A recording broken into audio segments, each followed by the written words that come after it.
And now some words from our sponsor that you don't understand and I can't pronounce. Flap, pustule, jowls, nugget, gurgle, smear, curd, bulbous, bulbous, bulbous. What is it? It's bulbous. Bulbous. Tender, dongle, pork, and moist. Whether you're a construction worker, warehouse worker, or, frankly, a radio host, if you hear certain words on the job site, work can be uncomfortable. So, at least get work gear that's comfortable. Timberland Pro work shirts, pants, and boots, head to toe. Timberland Pro, not uncomfortable. You wouldn't put a square peg in a round hole, so why would you deploy a traditional firewall in a modern decentralized network? Firewalls have new requirements for businesses leveraging SaaS-based applications and public cloud platforms like AWS, Azure, and Google Cloud. We're in the cloud generation now, so your firewalls have to be engineered to fit right in. Reclaim your cloud network. Try a Barracuda Cloud Generation Network or application firewall free at barracuda.com/firewalls. This is the Dan Le Batard Show with the Stugotz podcast. The gas bags all over your media do not like admitting when they are wrong. I am here to tell you that I am wrong about something. Houston's is indeed, according to their dress code, a fine dining establishment. Wow. It is upscale chain dining. I understand that Roy and Chris told me this yesterday. The voters did not agree with you. They did not think of Houston's as fine dining. We'll get to that in a second. Stugotz is very self-involved these days. There's a controversy in his fantasy league. He feels like he's been taken out of context in an article that was written about him. And his lacrosse coaching. I don't understand why an article was written about him and his lacrosse coaching. I don't either, but it was written, and I was taken out of context, and I just want to clarify a couple of things. We don't need to do it now, but now I know what it feels like to be taken out of context. Okay, we'll get and I'll try not to do it again to anyone I'm talking about, but I can't promise anything. Okay. Oh, so you took somebody out in the article by mistake? No, but I've taken people out of context, right, and given out false information, and I learned what it feels like to do that. Now, it hurt, and I want to explain myself, but I'm also promising other people that I talk about that I'll try to do better, but I can't promise that I can. I mean, Kentucky Fried Chicken's like, come on, you'll try to do better at what? At what will you try to do better on? Yeah. You're going to do it in this segment. You're going to do it right now. Take someone out of context almost immediately. You are the king of taking people out of context. I know, but sometimes when you feel what something feels like, it really hits home. And so you make a promise to yourself to try and do better moving forward. And that's the promise I've made to myself. But Guillermo, put it on the poll. Is Stugotz allergic to sympathy? It's the reason it's like he's just discovered sympathy. Wait a minute. This feeling what others feel. I have access to that. You got a sympathy allergy when it comes to the athlete. But before we get to any of that, I've got the most amazing headline in front of me. Okay. If you know our show, and Greg Cote of the Miami Herald is in with us as he is every Tuesday. This story is from the pages of the Miami Herald. If you know our show, you know we are a proudly Miami show, and you know that we are warring a bit with baseball just because it's been very bad to South Florida over the years. So this is an actual headline today in the Miami Herald. You can't make these things up. Amazing. To avoid Miami courtroom, Marlins claim citizenship in the British Virgin Islands.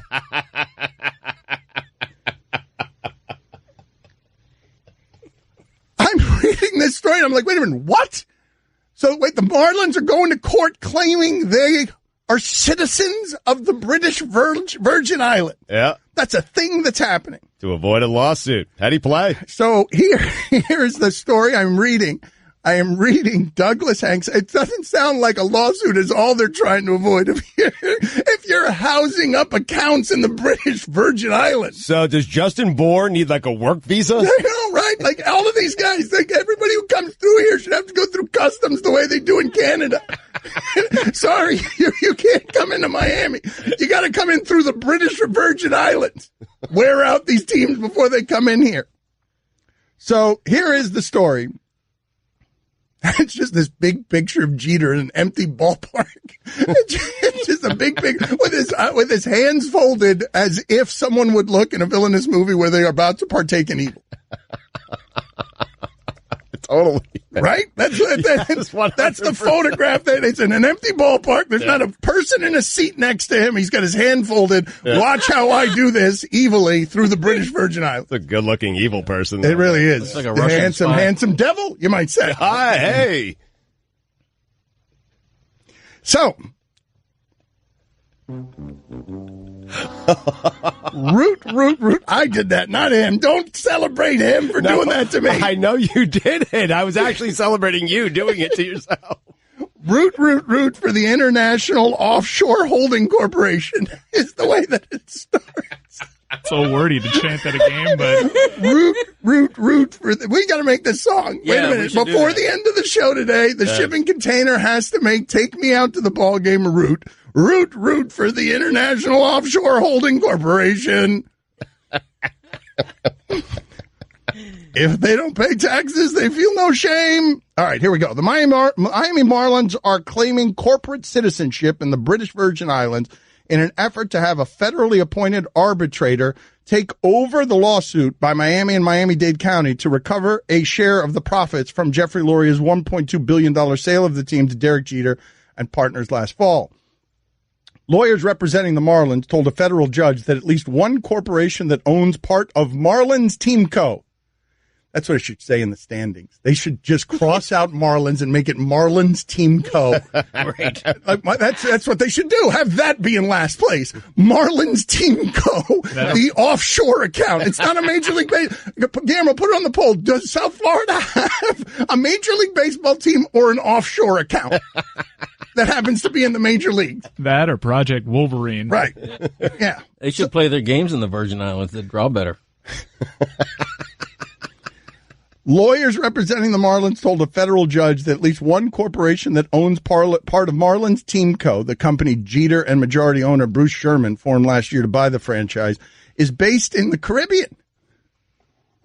As a result, team lawyers argued the dispute with Miami-Dade should be governed by a jurisdictional rule that applies to international disputes. Like maritime law? They really do. The Marlins, that's exactly right. They want to avoid the salary cap by playing in an ocean liner that's out 50 yards off sea where people can gamble. Yes, they want a floating ballpark in the sea, away from all Major League Baseball and American rules. So, here's the quote, according to the filing. This is from the Marlins' perspective. Quote, one of the members of Marlins Team Co. is a corporation incorporated in the British Virgin Islands with its principal place of business in the British Virgin Islands, the Marlins wrote in the court filing last month. Accordingly, Marlins Team Co. is a citizen of the British Virgin Islands under federal law governing treaties. How about this? First, foreign ownership group. That's right. The baseball is expanding internationally. It's wonderful to have. I mean, baseball quietly added a minor league team from the British Virgin Islands. How'd they do that quietly? Is it because they didn't want anybody to see it? So look at this. Congratulations to the great people in the British Virgin Islands. Right? That's amazing. I didn't even know you wanted baseball. And you still don't have it. I mean, if you're always up to something shady, the first thing you do is set up an offshore account. That's correct. That is correct. It's it is shady 101. Even Stugotz knows not to do it that way. This is the first team, right? We agree that two cities don't want. The British Virgin Islands is saying to Miami, you keep it. Miami's saying, can we just have some of the money? Then you can have them. I gave it tennis. So the legal argument drew a sharp brushback from county lawyers who mocked the Jeter Marlins for invoking treaty law in a lawsuit involving a Miami baseball team and the municipal government that owns Marlins Park. And here's the quote from the county lawyers. This is the most local of disputes involving a locally negotiated contract made between local parties under local law and requiring local performance. And the Marlins say, no, not local, baby, international. This ain't a local dispute. We're leaving with your money and we're going to take it internationally. Try and retrieve your money from the ocean when we throw it in there. ESPN Radio presented by Progressive. home insurance. Getting a quote is easier than ever. It's the last few days on NBA regular season. Turning tonight as a Bradley Beer and the Wizard host the Celtic. Coverage begins at 7:30 p.m. Eastern on most ESPN radio stations. And now, your sports center of day. One of the Floyd Mayweather Jr.'s bodyguard was shot. A group of the cars, the boxers in Torres were traveling in Atlanta. Police are looking into Mayweather was targeted. The bodyguard was treated and released. For all of the latest headline and information, tune into Sports Center on ESPN Radio all throughout the day. I just saved hundreds of dollars by switching to Geico. I feel like a whole new person. Disclaimer, you will not become a whole new person. This is impossible. You might be able to join a gym or diet program, buy a new wardrobe, get hair implants, but your DNA and physical form will remain the same. Geico waives any and all liability if you attempt to become a new person, except a cyborg. If you choose to become a half-human, half-cybernetic organism with lasers for eyes, the Geico legal team would be cool with that, because, quote, laser eyes are pretty sweet. Pew, pew, pew, end quote. Geico. 15 minutes could save you 15% or more. Don Le Batard. How much money does Sister Jean actually get? None. Stugotz. How do you know that? Because I do. Well, you don't know that. Right. I was actually making a play on words. It went right over your head. I did. I'm sorry. My bad. I missed the joke. Yeah. I don't get the show. Let the joke sit. Let the joke sit. Yes. This is the Don Le Batard Show with the Stugotz on ESPN Radio. In this gas bag industry, people do not like to admit when they're wrong. I was wrong again. Whoa. About being wrong in the first segment about Houston's, because look at what this guy writes. As someone with 17 years of experience in the service industry, bona fides, Houston's is casual fine dining. It's a rung below what we think of classic fine dining as. It's the Toronto Raptors of service experiences, a reasonable facsimile, but still ultimately lacking. Wow. Is that the best analogy? What is the best team that you can use for a facsimile still lacking, a rung below classic fine dining? What is the team that best represents that? Stugotz has got a list of the top 50 most delicious drinks in the world. We'll get to that in a second. And we can't make enough fun of Marlins Team Co. Oh my God. Can we just refer to them from now on? Just like I don't refer to the Washington team as anything but the racial slurs in football. Can we just start referring to them as Team Co? Not even Marlins, just Team Co. The corporate name should be Marlins Really Bad Team Co. Oh, a double. Wow. That's a rare double, by the way. Well, it's that bad. I mean, yeah, but you know, it was meritorious. That was a meritorious double game show loser sound. You know, a Marlins source just texted me and said that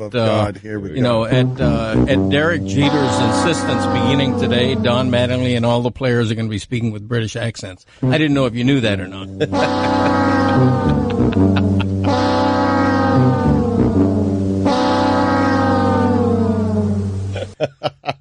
That actually would be funny. You know what? It's true. It would be funny. Thank you. Hello, chaps. Honestly, if you had any sense of humor about yourself, you would have Starlin Castro in front of his locker trying to do a British accent. The one Marlin anyone recognizes. If you're just joining us, the Marlins, Team Co., last place in your standings, mathematically eliminated in your playoffs. We covered one pitch of their season earlier, and it concludes our coverage. We buried that Marlins team forever on that day, never to cover them again. We are now going to cover Team Co., however. Team Co. is in last place, of course. Team Co. lost 20-1 the other day. They were down 17-1 in the fourth inning. And Team Co. has a bunch of players that nobody can name. Nobody cares about. And now, according to the Miami Herald, the Marlins, in order to avoid a lawsuit because they don't want to give the county for that taxpayer-built stadium any of the money in profit that they made cashing out for $1.2 billion after buying in with the Expos at $12 million and ruining the Expos and parlaying that into $1.2 billion, Now they're claiming residency in the British Virgin Islands to avoid having to pay any. The amount of money that they're spending on lawyers is the amount of money that they could just give to the city if they weren't making these cockamamie arguments. So this right here represents Guillermo, the voice of the Marlins fan, coming out to the first game of the season this year. They could spend it on payroll as well. They could spend it there as well. And this happened live on the radio, Guillermo at Cubs opening day. Well, here we go. All right. And the windup and the pitch. Oh, God, a home run on the first pitch of the Oh, my God. Welcome, Derek Jeter, and that concludes our Marlins coverage for the season.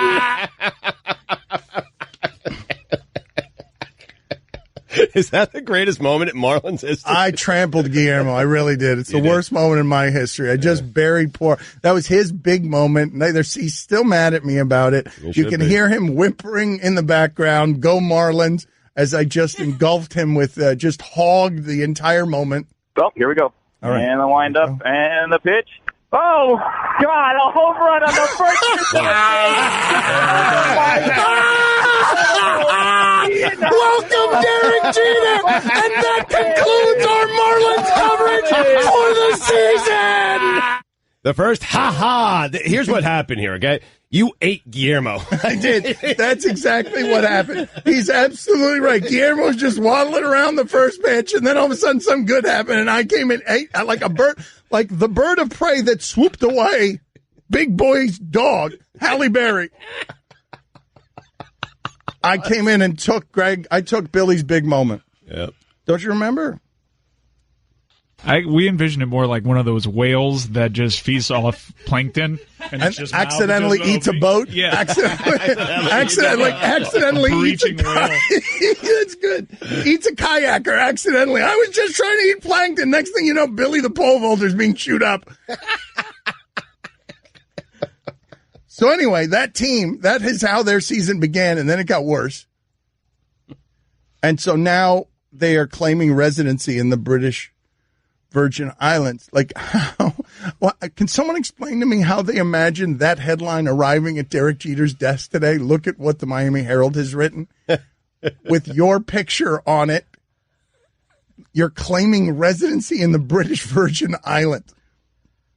Can't we say, and I don't mean to disparage the British Virgin Islands, but when I say to you guys, I suppose it could be worse if it had been Cayman, but only if it had been Cayman. Right? No, I think British Virgin Islands are even smaller than the Cayman Islands. No, but the Cayman Islands are at least known as a place where if you've got dirty money, that's where you send it more than any other place. He reads that article, during tea time with crumpets. Hey, Jeter cares about any of this? I just want to explain to the audience what. Plus, the Virgin Islands got a good team. 5.5 out, the NL East, 10 games in. They're right in the mix. I love the idea. Let me explain something to you about Miami. All of our money has blood and cocaine on it. They needed someplace dirtier. I want you to consume that for a second, the way that I breached and ate Guillermo. Don Batard. Who are the just generic names that they're going to put in a Marlins uniform and tell us to eat opening day? Rojas. Who's this Smith? Oh, Caleb Smith. You know what the C in Caleb stands for, right? K's. Stugotz. How is that possible? It's a good one. Dan, K's are strikeouts, right? Yeah. It's a good one. Caleb Smith, K's. Dr. K. That reminds me of my favorite cereal, Special C. Ooh. Hey. Come on. I started the whole thing. And I finished it. Very upset. This is the Don Batard Show with the Stugotz on ESPN Radio. Mike, can you do me a favor and get the wheel of issues for a second? We like to show you guys behind the scenes here on what happens at ESPN, some of the things that happen. We'll get to that in a second because Chuck Solitoro, I've told you before, he's a high-ranking executive at ESPN, and he works at the bottom of the ship, even though he's a high-ranking executive. And at 5 a.m., he is scouring the universe, probably still on sportspages.com, scouring the universe trying to find nuggets that ESPN can then allow to water, fertilize, and bloom. And he does an exceptional job at it. And it also makes me very sad. Yep. Because the kind of emails you get at 5 a.m. are like this. Just posted, Todd McShay plays GM in his 3-round 2018 grade A NFL mock draft. Oh, my God. Wow. Send that anytime, Chuck. Doesn't matter. I mean, Dan is right. Technically, it's probably not that important to send it out. I got that at 3:38 a.m. You got it when? If you use this grade A mock from McShay, the note reads, on your show today, you should say that Mel Kiper's grade A mock draft will debut later today on the 6 p.m. Sports Center. Oh, wow. This is new. Originally, it was supposed to debut on the late Sports Center. Now, Mel's grade A mock draft will debut on the 6 p.m. Sports Center. Now, let me explain to people quickly what a grade A mock draft is. McShay is playing general manager. They're not ranking the guys anymore in order of talent the way they see it. They are saying this team should select this guy and giving you a reason. I mean, yes, I know, Mike. I know. It's a Tuesday. I know. This is a Wednesday. I don't know what to do. I know. What? I mean, I don't know. Wait a minute. So they both got grade A mock drafts, both of them, McShay and Kiper. I did not, when Kiper first emerged from wherever it is that the Kipers emerged from, and he was a legitimate sports celebrity, and still is, one of the biggest names in the history of ESPN, I thought to myself at the time, there's no way that there could be room for two of them. But boy, was I wrong. In keeping with the theme of today's show, boy, was I wrong, because there is room for two of them. And I'm guessing ESPN could make a third and a fourth, and you guys would sop them up with a biscuit. I'm in. They're rivals, right? McShay and Kiper. You never know. They're rivals. I think they are because McShay is incorporating trades into his mock draft. He's projecting trades, whereas Kiper is mocking him for Field doing that. Yates trying to get in this game as the third guy coming to get some? I don't know. He's more in the Schefter camp where he's reporting stuff. But Greg is right. There was big controversy. I know you don't pay attention to these things. Mel was very upset with McShay last week because he did a mock draft that had trades. Yep. Now, Mel invented the mock draft. And Mel is saying, hey, no trades. You can't do that. I invented the mock draft. And McShay said, no, I'm the young gun, man. Get out of here. But my mock drafts are going to have trades. And now Mel is outraged. But how old is McShay? Is McShay actually the young gun anymore? Yeah. This is what I'm saying. He is still the young gun. Compared to Kiper. I know, but we need your young guns can't be 40. Yeah, we need a new Kiper. Does Mel have We need a new McShay. How about Mel Kiper the third? You know, because he's a junior. Is there a Kiper the third? We should look into that. I'm on it right now. Tom McShay is 41 years old. Yeah, he is. He looks incredible. Yeah, young 41. He can't be the young gun. He can't be the young gun. Well, I don't think it's Field, though. I don't know if there's anyone else at the network. Well, we need to create a third one. But go ahead and spin the wheel here, Mike. Here's what's on the wheel. On the wheel is the American Ninja Warrior, the television show Get Up. Greg Cote's Back in My Day, Stugotz being taken out of context, and Stugotz's controversy in his fantasy league. Go ahead and spin the wheel, Stugotz. I can't see. I didn't bring my glasses today. Stugotz, what did it land on there? American Ninja Warrior, Get Up, Back in My Day, out of context, or controversy in your fantasy league? Somehow Florida Panthers. What? Wow, I didn't even see that. Okay. Allison, can you get my glasses, please? Take Panthers off the wheel here, and let's maybe, try we're going to try it again? Okay, very good. Yeah, sorry. That was weird. It keeps landing on Panthers. I mean, the Florida Panthers. Not again. Come on. It can't be again. Yeah. One more try.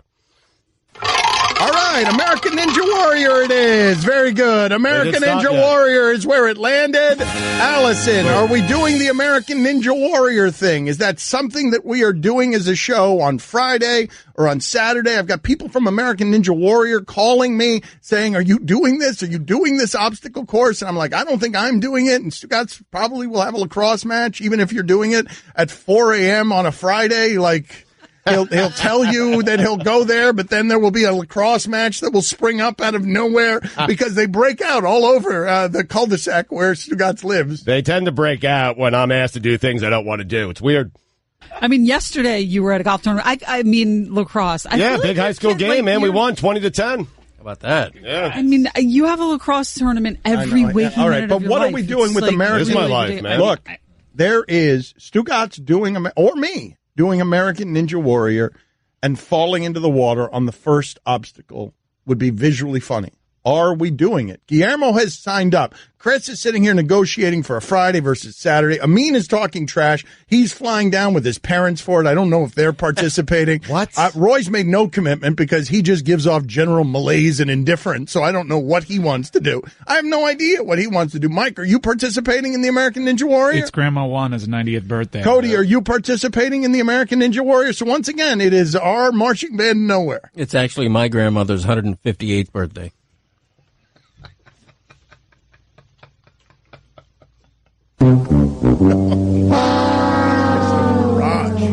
Just a barrage. This show ain't free. Time for some ads. Wish her a happy birthday for me. I sure will. Thank you. 158 candles, huh? Nana. I mean, Nellie Doogie. Old Nana Nellie Doogie. Like, that doesn't sound like a birthday. That sounds like arson. Don Batard. Pot calling him Kettle Black, as my grandma used to say. Nellie Doogie. Stugotz. Nellie Doogie is your grandmother's name? Used to be. Still is, I guess. It is. But it's on a headstone now. Will always be your name, Greg. What kind of name is that? It's an odd name. I believe it's a French name. We were of French ancestry, which I don't like to talk about a lot. This is the Don Batard Show with the Stugotz on ESPN Radio. For a fourth consecutive segment, this gas bag is wrong. I was wrong in the last segment, and look at that, Freudian slip. I was also, and this is a hard thing to admit in 2018, myopic male sexist. Because when we were talking about the replacement for Mel Kiper Jr.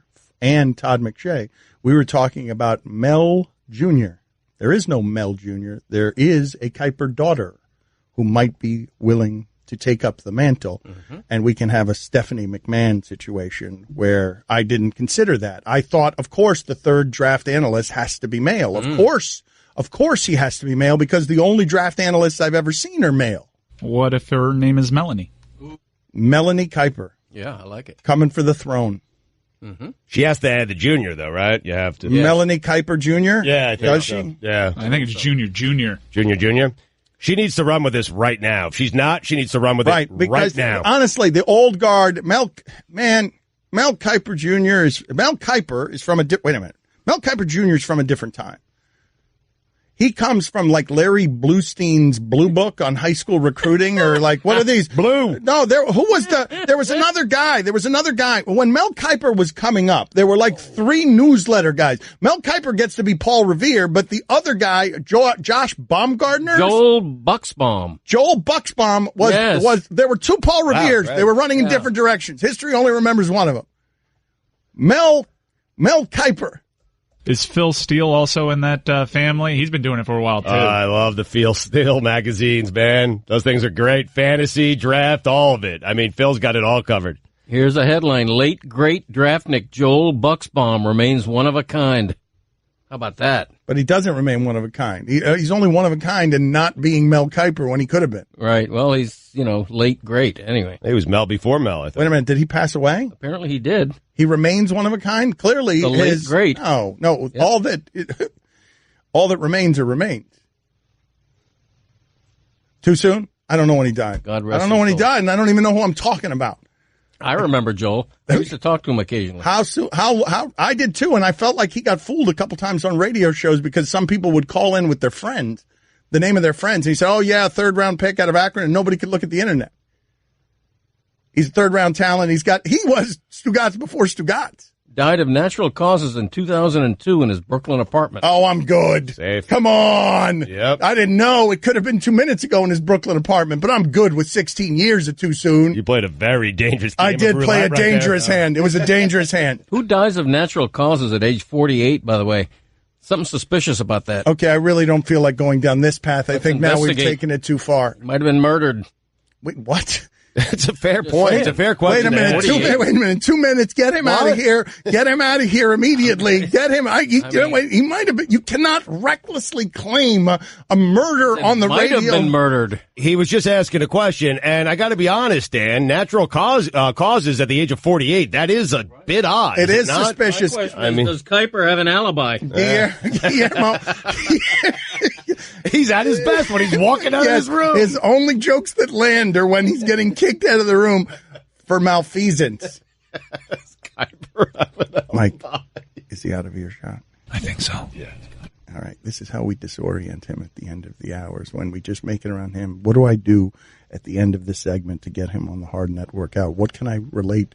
What can I bring up that is specific to him that he'll want to talk about? Well, I think, right, we were just discussing draft, right? Greg loves the draft, and he loves the Dolphins. Yeah, he probably has somebody going on the Dolphins. Oh, he does his own mock draft. Yeah. And he was actually pretty good at it. He was better than Mel. Yes. Oh, that's the way he was more right. All right, so whenever you welcome in here, again, the hard network out against a network clock, it's been here for years, is at 54:32 on your clock. So we have 2 minutes before then, and we're trying to disorient Greg with a penalty box. The joke was a good one, but now he's going to come back in here, and he's going to have no idea where we are in the clock, whether there's a minute left, and are you going to lob, Stugotz? Are you going to lob to him the NFL draft question about how good he is at the draft? Or should somebody in the other room do it to disorient him even more? I think what we should do is maybe have the conversation. We're still trying to figure out who could be maybe a third draft voice. He needs to, and then someone suggests that Greg, because Greg's mock has been as good as anyone's. And he should walk into a heated debate. Yes. Like when I grab him. Now. All right, call him back right now. But Stugotz, when you're talking about Mel Kiper and Todd McShay is over 40, you need a third person to groom so that, because we got a mock draft coming out with McShay today, we got a mock draft coming out with Kiper. How much better would it be if you had a third bleeping mock draft from the young person coming up to grab what Kiper and McShay own? We need a rival. We need to create a rival for ESPN. I remember being uncomfortable because it was just Mel at one point, and then McShay came on the scene, and I remember being uncomfortable. Like, hey, I rely on this guy Mel. Now I got to rely on McShay. But then McShay, after a couple of mock drafts, really proved himself to me and to the ESPN audience. And so now I'm happy to have two, but I'm with you. So my point is, yes, a third one would be welcome. A third one would. Do you guys have any nominees in the other room? Does anyone have any nominees on who we can make the third ESPN voice that comes for Kiper and comes for McShay? Yeah, absolutely. People forget, but Greg Cote was more right than Mel Kiper Jr. That's not true. That's not true. No, that's not true. He was absolutely the best. No, he's too old. He's too old. I think Cody should do a mock, and we should compare it to Mel's mock. No, he is too old for this. Mocking it. No, you got. How many did you get right? I forget, but it was better than... It's Dan, Stu, and Greg Cote on ESPN Radio. And now some words from our sponsor that you don't understand and I can't pronounce. Flap, pustule, jowls, nugget, gurgle, smear, curd, bulbous, bulbous, bulbous. What is it? It's bulbous. Bulbous. Tender, dongle, pork, and moist. Whether you're a construction worker, warehouse worker, or, frankly, a radio host, if you hear certain words on the job site, work can be uncomfortable. So at least get work gear that's comfortable. Timberland Pro work shirts, pants, and boots, head to toe. Timberland Pro, not uncomfortable. Spearfishing has or will strike your business, wreaking havoc on your employees, brand, and your bottom line. Spearfishing can't be stopped by traditional email security solutions because messages appear to be legitimate from your boss, a trusted colleague, or a vendor asking you to wire money, confirm login credentials, or worse. Barracuda Sentinel is artificial intelligence for real-time spearfishing and cyber fraud defense. Reclaim your email in minutes with zero impact on network performance. Visit barracuda.com/AI. Dan Le Batard. That's ridiculous. Idiot. I know it was a terrible Barkley impersonation. Never heard it before. It was just... It's Suey nominee. Stugotz. Really bad. You guys want to try all your Barkleys? Oh, that's a terrible idea. That's pretty good. That's better. Anyone else want to get in on the bidding? Ernie, Dan Le Batard is an idiot. That's terrible. Yeah, pretty good. I don't want to go after that. Yeah, Kitty. Let me tell you something, Kitty. That Dan Le Batard is an idiot. Thank you, Roy. You're welcome, Dan. Tell your fat daddy I hate him. Oh! Fat Chris making an appearance. right, Chris, once again, a surprise. This is the Dan Le Batard Show with the Stugotz on ESPN Radio. ESPN Radio is presented by Progressive Insurance with more than 30 unique coverage options available. Progressive knows small business. Learn more at progressivecommercial.com. Guest on the Dan Le Batard Show appear via the Shell Pennzoil Performance Line. Ian Thompson is going to join us in a minute here. He has a new book out. Spent 9 hours with Pat Riley. Here's your SportsCenter update. Mark McGwire said that he could not have hit 70 home runs without the help of PEDs. Gee, thanks, Mark. That he could not have hit 70 home runs without the help of PEDs. The reason he hit 70 home runs is because he was taking PEDs. So he said that. Yeah. Okay. Yeah. Thank you, Mark. Thank you for chiming in on the discussion 15 years too late. The Cavaliers have signed Kendrick Perkins.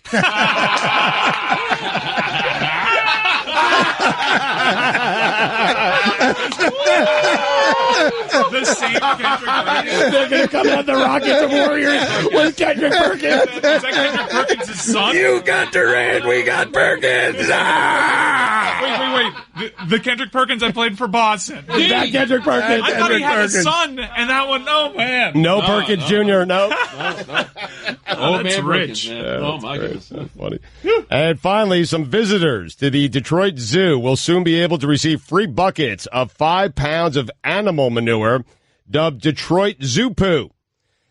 They will be handed out on April 14th as part of the zoo's Greenfest celebration. The event precedes Earth Day and will showcase how the zoo recycles waste. Buckets will be available for the first 1,000 visitors to the zoo's anaerobic digester educational display. Did I say that right? No. Digester? I don't know what digester is. That's how it's written here. Digester. That's a different word that you just said. Why, I pronounced it right? Was there a need It sounded like you were trying to kill a court jester. No, but here's the thing. Yelling digester. Look, you're right, actually. But look, there's a period, story's over. Double space, then that sentence. That sentence wasn't necessary to the story. I don't believe. Okay. I think it was just put in there for me to trip over. $2, that's a fine. Let's get to Ian Thompson. $2. See if I have money. For all the latest headlines and information, tune in the SportsCenter on ESPN Radio all throughout the day. His new book, The Soul of Basketball, was ripped off by ESPN yesterday, and we turned all the quotes into content. I'm broke. Did he have any money in there? Did you see whether he had money when he put it? I did not notice any. Piece of paper. All right, so that's $3. $3 fine. For what? No money. So Ian Thompson with us. The new book, The Soul of Basketball, is available now. Longtime basketball writer. He's with Sports Illustrated. Thank you for joining us, Ian. Were you annoyed or happy that your book got the promotional run of ESPN needing to talk LeBron at every turn, so we stole your stuff and gave it to Jackie McMullen? Outrage. I was very proud to be stolen by Jackie McMullen. I mean, they were good. You got a lot of unusual time with Riley. Why? You know, when I first started doing this book back in 2010-11, so this took a long time, Riley shut me down. He wouldn't talk to me, and he said no one from the organization would talk to me. So I went around and just talked to everybody else and built up a book that revolved around LeBron and the Heat. And then last spring, I said, I got to keep trying Riley. So I wrote a letter to the Heat, to Tim Donovan, the PR guy. And he asked Riley if he wanted to talk to me, and Riley said nope. And so then Tim showed him the letter. And in the letter, I basically said, look, I've talked to these other people. These are all important people in the game, Doc Rivers, Greg Popovich, a lot of other people. They've all really confided in me and opened up to me. And I said, you deserve to be part of this. You're the godfather, and you helped turn LeBron's career around, which has made all the difference for the NBA as we see it today. And so you deserve to be part of this. And so he agreed to do it, and so it went from zero for how many years to like 9 hours on the phone, and it was terrific. Shouldn't this be your book, Dan? You know, that thought did occur to me from time to time. Yeah, it occurred to me too. Maybe you could give it to Jackie yourself. Yeah, Jackie could have stolen it from me. Ian, that was a smart tactic by you to write a letter, seriously, because Riley is old school, and he's a letter writer. He's one of the few people I know who still writes letters, so he probably appreciated that. Can we gesture. get to the meat of what it is that you got to in your conversation? New book, Soul of Basketball, is available now. What are the things that you found most interesting? You know, it's just this whole idea. Like, obviously, LeBron is the best player of his generation now, and who knows when he's all done, we may say he's the best of all time. I wouldn't say that right now, but we might end up saying that. But back then, in 2010-11, the guy was known as a choker, and his last game for the Cavaliers in Boston, the fans in Boston, I was there, they were taunting him. They had no respect for him and no fear for him. He was supposed to be the savior of the NBA, and he turned himself into a villain with that silly TV show and the dumb rally they had in Miami the next day with the smoke and the 7 championships and all that. So I just wanted to know, how do you go about helping a guy fulfill his potential and become a champion and build a championship team around a guy that really needs help in that area? If I may, though, Ian, again, the new book, The Soul of Basketball, is available now, and I did ask you what was most interesting to you, but you know that people just want the juicy stuff, right? Like, you know that. You know that what might not be interesting to you is what they want. They want, what did Riley really tell you? Well, a lot of it you talked about yesterday. You know, how he was really mad, and how when LeBron left, and the whole thing with the itch, and he wanted Riley to coach the team. There's stuff in there about how LeBron has really become a guy that's more than passive aggressive. Riley talks a little bit about how he'll confront guys now, including Dwayne Wade, and tell them what's what, and tell them they need to get in better shape or do whatever. He talks about LeBron's weight and how he learned to manage his weight. And Riley even had LeBron put on like a weight jacket during practice one day. Well, LeBron was like 278 here, right? Were you the one who reported that? Like wouldn't he avoid a scale at all costs around here because of some of that stuff? Well, I mean, Riley says he was in good shape, but you know, Pat, he wants everybody to lose weight. He wants them to get down in weight, especially as they get older. And so he told LeBron, look, if you lose 15 pounds, 20 pounds, whatever it was, you'll feel much better. And so he had him wear that flak jacket, that weighted jacket during the practice, just to see how much extra weight he was carrying around. And because he lost that year, because he lost in 2010-11, he became very open to a lot of things that he was closed off to during that first season in Miami. And he said, because by losing that championship, it was the best thing that ever happened to him and made him take stock of everything he'd done. And one of those things was to lose the weight. So ever since then, he's become this fitness guy. And he looks different. He acts different. He's a much more sincere guy. And really, it all goes back to the time he spent in Miami, doesn't it? Mike, does Stugotz owe another $2 because he read the McGuire story entirely wrong? That McGuire said the opposite of what Stugotz claims, that he didn't need PEDs to hit 70 home runs. Did Stugotz get the entire story? I read what was on the piece of paper, man. Okay, that's another $2 because you're blaming somebody else. I'm not blaming anyone yet. First of all, let's get the proof first. I'm reading it off of a piece of paper. Give us a second, Ian. I'm sorry for this divergent. Yeah, I believe you got this one wrong, Stugotz. What does it say on the piece of paper? Yep, I read it wrong. What do I owe? What is it? $6 now. $6. What? $6. $6? Yes, $6 now. And you don't see if I have money. You didn't have any money last. $7. All right. What? $7. No, wait a minute. Should it be a $6 fine because he doesn't have the $6 regardless? The Soul of Basketball is available now. You didn't really need to make the book about more than LeBron, did you? I understand that you made it about more than LeBron, but did you have to? I think I did, because all these people, they all kind of beat the truth into LeBron that year. So I've thought about it, like what would have happened if LeBron had gone on to win the championship that year, if he hadn't changed so much about himself, if he'd been that guy that people didn't like from the decision, this guy that really came off as insincere and, what if he'd been able to overcome his passivity on the court and win the championship anyway? Would he have changed as much as he's done? Because, I don't know how you feel about it, but I know Steph Curry's great and Kevin Durant's great. But everything that's happening in the NBA right now, when people talk about becoming the greatest league and all that kind of stuff, it's all because of LeBron. But it's the LeBron we see now. It's not the LeBron back then. So to me, it's the Celtics beating up on him because he had a real thing about the Celtics, and there's a lot in there about that rivalry that was happening at that time, and Kobe Bryant being hard on him, and the Spurs even had a thing for him. What's that thing? Tell us about that thing. McGuire's full of it. Well, there's just he went to San Antonio that season, and they blew him out in the first quarter. They made all these threes, and they were up by 20 or 30 in the first quarter.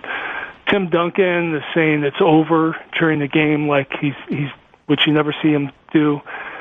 Tim Duncan was LeBron before LeBron, 10 years before LeBron. What did Tim Duncan say? What was over, that game or his reign? That game. He's just saying, but I'm just saying that even they were like psyched up about killing LeBron that year. Again, it's a little thing, but that's as much as you ever get from the Spurs. Yep. The new book, The Soul of Basketball, is available now. Ian, did you come away with any sense of what the motivation was that led Riley to extend this olive branch to LeBron?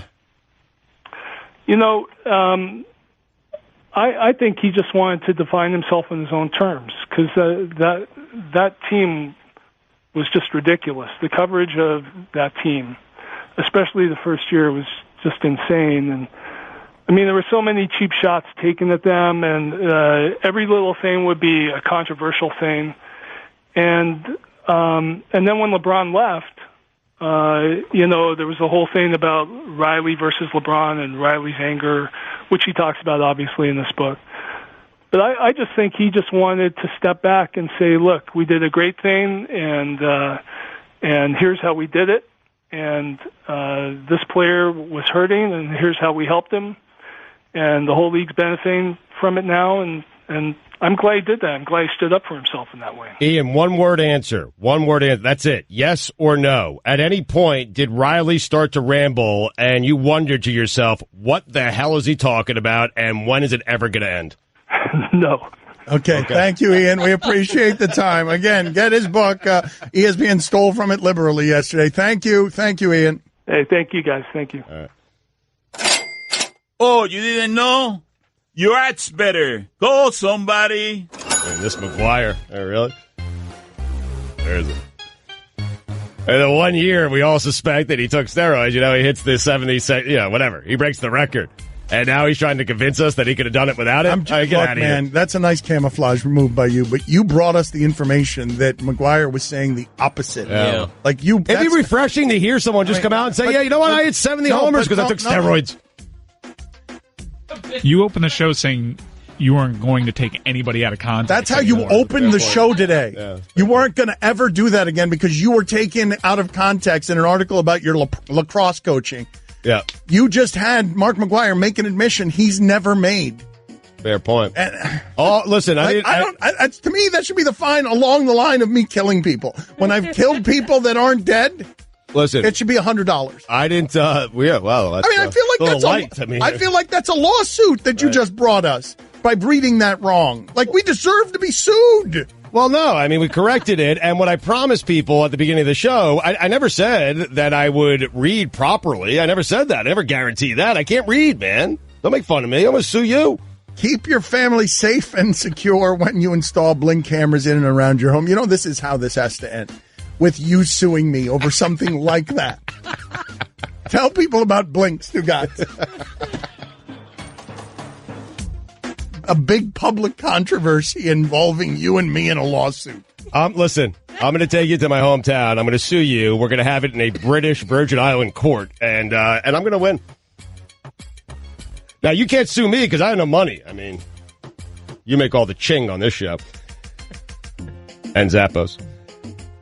Sir, I got home yesterday. There was a pair of shoes sitting right there at home. Pair of shoes. I opened up the box, and there were 3 pairs of shoes. Thought it was 1. It was 3.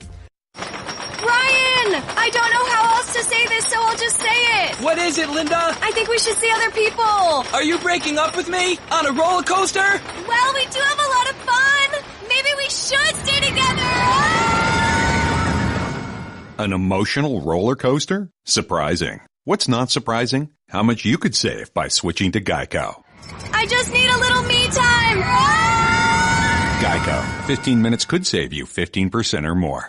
Don Le Batard. Mock draft champion Greg Cote of the Miami Herald in with us. He correctly predicted 25% of the first rounders.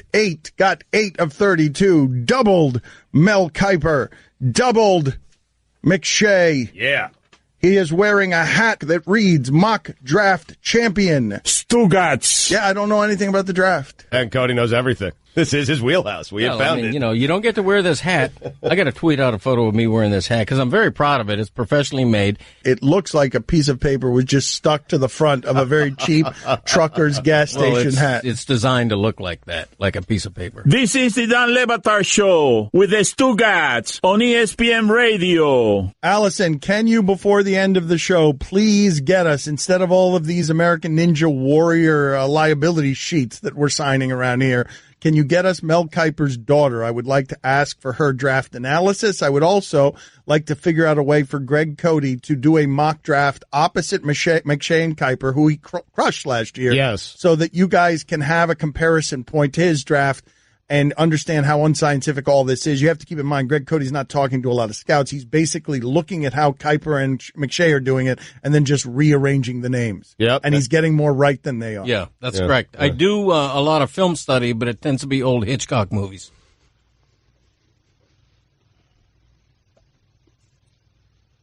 Rear Window, I think, was the go-to for last year's draft.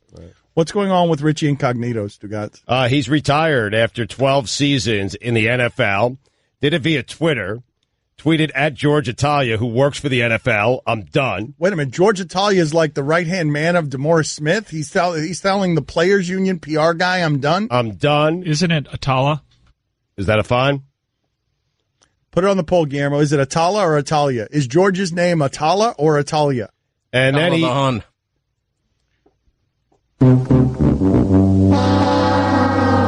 record, man.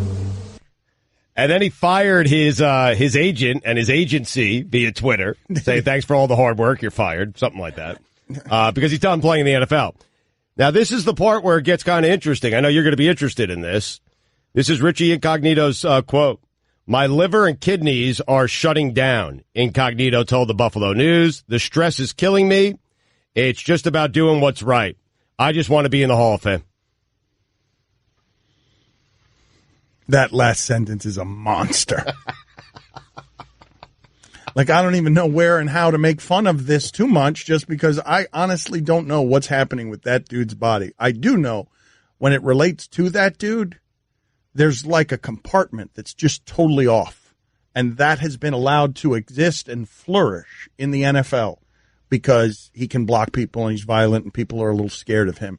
And now his body is breaking down too. He survived. Is he the only one who survived Bullygate? The guy who was actually doing the bullying? Is he the only one sitting here at the end saying on Twitter while firing everybody? Well, the Dolphins' investigation is not over yet, and the task force never met, so we don't really know. No, the task force has not yet delivered its ruling. Curtis Martin, Jason Taylor, Don Shula, Tony Dungy. They got the 6 people in the NFL who have integrity. They left it as a TBD. Yeah. And Pouncey's still around. Yeah, the Chargers now. Now, I must say, Dan, 3 consecutive Pro Bowls for Richie. Hall of Famer. Don Le Batard. This shirt is from the 1980s, by the way. This is the oldest shirt I own. Seriously. What color shirt is that? Because I've been trying to figure out if black. it's brown black. No, or used just to be black. That shirt used to be, no, it is sort of brown now. But that shirt used to be black. Wow. Stugotz. That shirt is older than Chris Cote. It is. This is the Don Le Batard Show with the Stugotz on ESPN Radio. We're going to do Greg Cote's Back in My Day here in a second, but where was Perk? Like, what kind of deal is this, or what kind of perk is this? That Perkins just wanders in at the playoffs. Like, the Cavs have 1 game left in their season, Yeah. Why is Perk on their team? What just happened here? Is it just this, he's allowed to just play in the playoffs? There aren't rules against that? You could just pick up a guy off the street the day before the playoffs and next thing you know, there's a dude on the court? Like, what is, I don't even understand this Perkins signing. His last NBA action came during the 2015-2016 season. But he was a part of the Cavs G League affiliate. Well, there you go. And so you're allowed to just pull a guy out of the G League as muscle, or I guess muscle isn't what we should be describing that as anymore, should we? It's just sort of a square block that sometimes drops the basketball when you throw it to it. Maybe it's a hedge against Kevin Love's next injury. He played well in the G League. He did, yeah. I mean, close to 9 points a game. What? For Kendrick Perkins. What is 9 points? How many rebounds? Was he busting lips in there? 7 rebounds a game. Look at that. Wow. Perk. So, Dan, I think you can if someone gets hurt. So maybe someone got hurt for the Cavaliers, like, a guy way down the bench, and here's Kendrick Perkins because, you need, 6 fouls. I mean, that's basically what it is, right? Yes.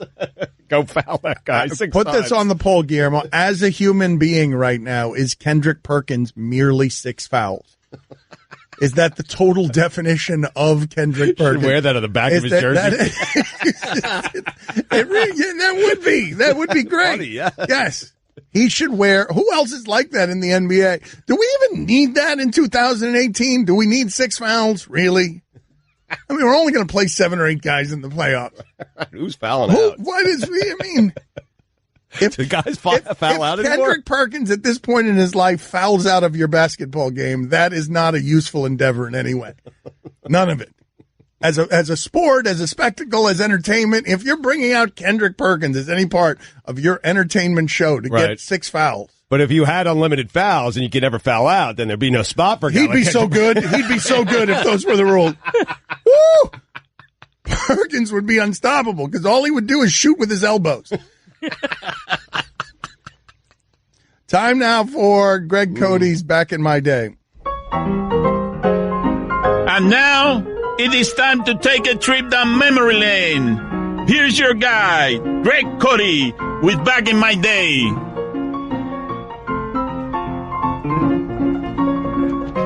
Seven rules.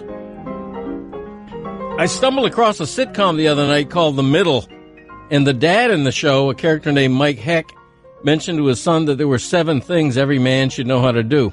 Whistle with his fingers, read a map, open a bottle without an opener, grill with charcoal, shine his shoes, tie a necktie, and break down a door. I myself have mastered 5 of those skills. I have yet to break down a door, finding a key to be more efficient. Besides that, I can pick a lock with a paperclip. And I'll admit, whistling with my fingers has never entered my canon of skills, partly because it always struck me as showy, rude, and unsanitary. There's a website called The Art of Manliness that has a bunch more so-called manly skills, such as how to milk a cow and how to survive a human stampede. I think we all have our own little arsenal of pet skills in the mental toolbox. For me, most of them seem to have been skills made bygone due to technology or things that simply have fallen out of fashion over time. So here are my 7 things that everyone, man, woman, or child, should know how to do. All right, hold on a second, though. How many of those 7 things can you guys do back there? Those are, that's a man's list right there. Yeah. I don't feel like this show is very manly. Go ahead. Number 1, learn to whistle. Not with the gimmickry of fingers, but old school, using only your lips. It's the most natural musical instrument. It's a fairy tale that angels up there are singing in heaven. Angels actually whistle. Number 2, become adept at the lost art of towel snapping. Let's bring it back, that once staple of juvenile horseplay. Number 3, learn to swallow pills without water, using only your own saliva. Wait, what? Oh, yeah, my dad used to do that. Wild Bill Cote. Number 4, be able to peel a hard-boiled egg in under 3 seconds using only one hand like I do. Number 5, know how to turn flour and fat into a wonderful roux that is essential foundation of so much cuisine. Number 6, screw origami. Too hard. Instead, become an expert at making a really fine paper airplane, and while you're at it, go fly a homemade kite. And finally, number 7, forget the cartoon mooing that is such an insult to bovines, and instead craft the art of accurately imitating the sound of a lowing cow. because realistically, you'll probably never have to break down a door or survive a human stampede. But if you can precisely mimic a lowing cow in a crowded elevator, you'll feel like a king. I'm Greg Cote, and that's how it was back in my day. A lowing cow. A lowing cow. Can you do that? Is that something that you can do? Are you going to end this segment? Right. I can do everything on my list. All right, you can do everything. Hold on a second. Chris, before we get to this, and maybe we should tease this out a little bit because this seems like something that should have tension that people are waiting for. Why, Chris, has your father had Can do everything on this list. circumstance to do a lowing cow? Are you familiar with his lowing cow? Yes, he does it all the time. Anytime, like if you're at a theme park and you're in line somewhere and things are moving slowly, that's his go-to. Is it a good? It's good. It actually is good. Okay, we'll tease up to it then. We'll build up the suspense. Yeah, I want to practice a little off camera. I mean, please do, because I can't wait to get to it, frankly. Splash! It was one of his better back in my days. It was delightful. It really was. Yes. It was weird. Yeah. Really weird. I told you it was different. But I liked it. You fly a home kite? Is that what you do? I can make a homemade kite. Yeah? And the paper airplane? Oh, yeah. Big good. time. All right. I can make a paper airplane so well that with the right air stream, it'll go right over a house. Your son doesn't seem so confident. That's not your son true. doesn't seem so Let's try confident. that outside. Let's try that during this next segment. We're going to try outside during this next segment. Greg Cote with an envelope. With a what happened there? Whose phone is that? Uh-oh. It's the alarm to find out if Stugotz can whistle. Oh, look, you never know when it's going to come. I mean, it seemed like you knew because you started drinking water furiously when that sound came off. So it really seemed like you knew.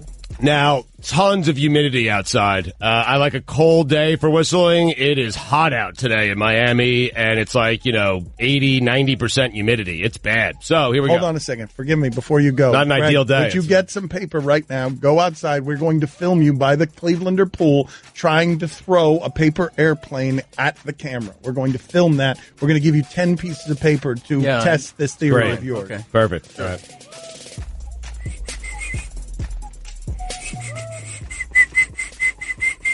Boom. Yeah. Now, listen, it would have been a lot better, 72 degrees, no humidity, but that's the best I could do today.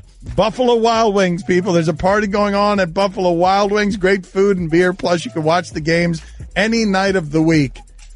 The Stugotz stuff is less funny when he succeeds. Don Batard. Can you please give me more tips on how to start a fire? Stugotz. You need the right kind of sticks. It can't be like a little thin twig, because that's going to snap. It can't be really thick because it's cumbersome. You need 2 sticks that are probably the thickness of one of your fingers. And then you literally rub them in a T formation.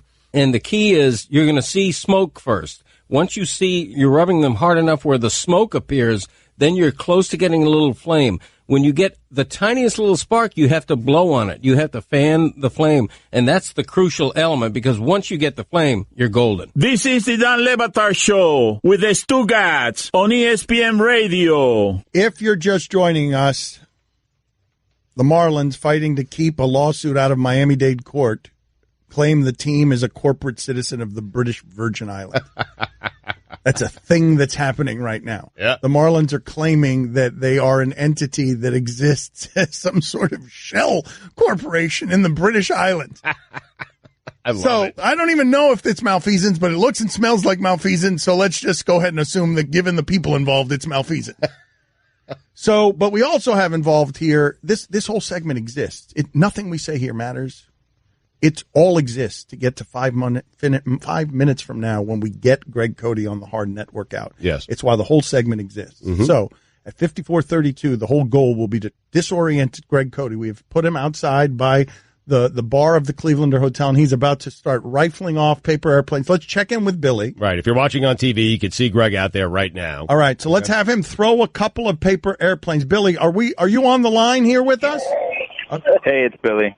Okay, what are you doing? Give us some play-by-play and get started on this because we got to get Cote on the hard network out. So go ahead and get started. Right now, we have about 6 different models. Greg has his finger up feeling the air. He got to practice like warm-up throw in without actually releasing the plane, and he's ready. We're going to throw it kind of around the pool. I think these are going to land in the pool. Yeah, all of them are going to land in the pool. They're not going to be thrown well. He said he could throw them over a house. Go through this as quickly as possible, Billy. You got 4 minutes. Go through it as quickly as you can. All right, you want to talk to Greg while this is going on, or we're going to give him free range of motion? Okay, you know what? Maybe we'll have to get him on the out from out there instead of disorienting him. Let's see how this goes. Yeah. Let's go ahead. Over there, right? He has no idea. Greg is now arguing of which direction the wind is going in. Okay, right, of course. All right, give the phone to him so he can do, or do you think we should, hold on. Do you guys think that we should do this? He's going to get so mad at us. Mike, should we just filibuster for 3 minutes, then give it to him, ask him to give us play-by-play and cut him off, or is that too obvious? What a doddering old man he appears to be right now. Yeah. All right, just start throwing it, Billy, and get his butt up here. Like, just start throwing them. 5 of them. All right, Greg. First attempt here, Greg. Wow, this one's like a double-layer airplane. There's 4. Oh, wait, no, this is a very simple one. This is the Greg one that he has tape on. This is the one he claims would be able to go over a house. Let's see how far it goes. All right, let's see. I'm throwing into the wind. This is like a self-defeating thing. You didn't mention wind when you said you could throw it over a house, though. I get a built-in excuse because I'm throwing into the wind. Okay, which is unheard of. So we will the other way. All right, well, no, they can't throw it the other way, but we will understand why it blows back into your face. Why you throw paper on the other end. All right. Hello? Go ahead, Greg. Throw the damn airplane. Okay, here we go. All right, here's the first one. Oh, wow. And it lands about 4 feet from him, flutters to a slow death into the pool, not quite over the hotel or the home. Okay, this is my big hope right here because this is what I refer to as the stealth bomber of paper airplanes. How many do you have, Greg? How many of these do you have? This is attempt number 2. We have about 5 planes left. Okay, we're going to get him on like the 5th one. Oh, wow. Straight into the ground. Bomber. Straight into the stealth bomber goes, dies right at his feet. With the wind at my back? Right. Well, no, you against can't. you. You can't. How many of these do you know? Hell, now he's walking to the other side of the pool. No. The only way we're not going to be able to get him is because, look, he is now marching toward the other side of the pool to show how much the wind will aid him. Let's see. I'm going to take him the planes over there. All right, yes. Now we got a minute and a half before we can get him on this hard network. You think he clears the pool What's here? the question I have to ask him in order to get him? Oh, he just threw another one. Any good either. And yeah, it went like 4 feet with the help of the wind. And did that also land in the pool, Billy? Crazy plane. This is like a crappy airplane here. Okay, hold on a second. So Dan, I think what you do. Oh, that was a good one. Wow. A decent throw. Wow. So on the Guillermo, get away. On the heels of that, okay? On the heels of that, on the good one, you ask him, Greg. A lot of people ask him. on the wind. Okay, yeah, go ahead. Key to making a good paper airplane. Okay, and how? But you got to ask him maybe like 10 seconds before the hard network. Okay, Greg, where are we? Give him the phone for a second, Billy. We got a minute. Give him the phone for a second. Right. Hold on 1 second. Okay, most of them have gone. Greg, how do you feel about how you've done out there? What's that? How do you feel about how you've done out there? Everything went straight into the pool, Greg, except that one that floated kind of almost to the end of the pool. Yeah, wasn't that one great? Well, in paper airplanes, first of all, these were crafted very quickly, and also we have a turbulent wind out here. You know what I'm saying? Yeah, but Greg, all you need is one. Oh my God, he almost hit Guillermo. Oh my God, that went backward. But Greg, all you need is one, and you had one good one that nearly made it across the entire pool. So a lot of people are asking, what is the key, Greg? They're asking this. What is the key to making a good paper airplane? What does he know? Everything he throws is at his feet. No, he's What's the key, Cody? What's the key, Cody? We achieved takeoff. It's Dan, Stu, and Greg Cote on ESPN Radio. And now some words from our sponsor that you don't understand and I can't pronounce. Flap, pustule, jowls, nugget, gurgle, smear, curd, bulbous, bulbous, bulbous. What is it? It's bulbous. Bulbous. Tender, dongle, pork, and moist. Whether you're a construction worker, warehouse worker, or, frankly, a radio host, if you hear certain words on the job site, work can be uncomfortable. So, at least get work gear that's comfortable. Timberland Pro work shirts, pants, and boots, head to toe. Timberland Pro, not uncomfortable. Spearfishing has or will strike your business, wreaking havoc on your employees, brand, and your bottom line. Spearfishing can't be stopped by traditional email security solutions because messages appear to be legitimate from your boss, a trusted colleague, or a vendor asking you to wire money, confirm login credentials, or worse. Barracuda Sentinel is artificial intelligence for real-time spearfishing and cyber fraud defense. Reclaim your email in minutes with zero impact on network performance. Visit barracuda.com/AI. Don Le Batard. Tom Ricketts is saying that the Cubs will not allow Sammy Sosa back into that organization for anything moving forward until he comes clean. And what I find absurd about that, and what a hypocrite this guy is that family made hundreds of millions of dollars off the name Sammy Sosa. By the way, never tested positive for steroid use. And if he was using steroids, which we all assume that he was, my guess is if he was using it, the Ricketts family had an inkling that was going on in their own clubhouse. And for him to come out many, many years later and say Sammy Sosa must come clean for us to allow him back into our prestigious organization, our club, get out of here with that. Stugotz. Yeah, Ricketts didn't make money off Sammy Sosa. He won the bid in 2009. This was post-Sammy Sosa. Well, that ruins my argument. This is the Don Le Batard Show with the Stugotz on ESPN Radio. ESPN Radio is presented by Progressive Insurance. Ice Cube going to join us about 15 minutes on the Shell Pennzoil Performance Line. Here's your SportsCenter update. The Spurs have clinched a playoff berth for the 21st consecutive season. Andrew Luck isn't revealing the timetable on when he will be able to throw a football. Hell's going on there, man? You want to know why Josh McDaniels ended up bailing on the job? That's why. I don't care what anyone says. Wanted to stay in New England, succeed Belichick. Belichick ain't going anywhere anytime fast. Seriously, who could blame McDaniels for not taking that job when he has seen Jacoby Brissett? He knows he's fairly average, and Andrew Luck has given him no guarantees as to when he's ever going to throw a football. Leave McDaniels alone. No, I've not picked up the Duke and started throwing it yet, and I don't want to skip steps. I'm trusting the process that I'm in right now very, very much. I'm trusting myself in this process, and when the time is right, I'll pick it up.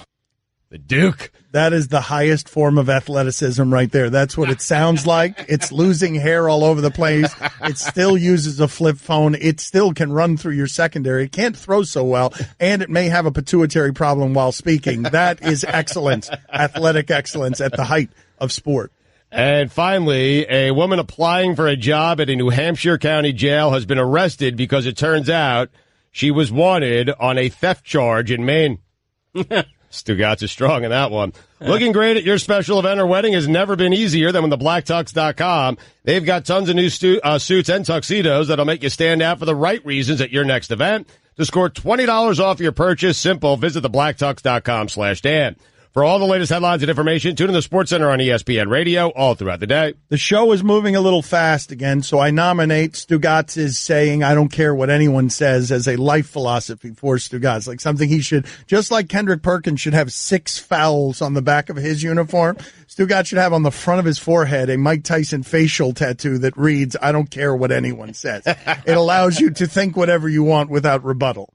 Yes. It's beautiful. Yep. I want to get to the Andre the Giant movie that I believe is tonight on HBO. It is tonight, yeah. But I'm falling behind on things. We got to get a lowing moo from Greg Cote. We've got to get a lowing moo. Have you been practicing it or not? I haven't, no. Okay. I wish I would have. Okay, well, you had plenty of time. Yeah. Stunning that you wouldn't be prepared for something that we'd worked on. So we'll move past the lowing moo.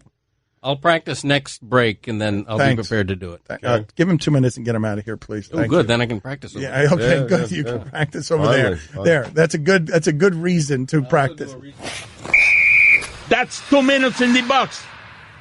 Now, if you were as good walking out to the penalty box as you, like, if you could be this good all the time, you'd never be in the penalty box. That was a goat, not a sheep, by the way.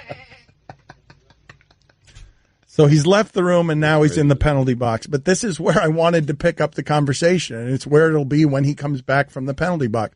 In the middle of all of everything that's been going on today, and Allison, I hope you are still searching for Mel Kiper's daughter so that we can talk to her. Messages have been left everywhere. I don't know if Mel likes our show or not, but I want to groom the next Mel Kiper, the next McShay. McShay's over 40. He's over the hill, past his prime. Is 40 over the hill? Guillermo, put it on the poll. Is 40 over the hill as a draft analyst?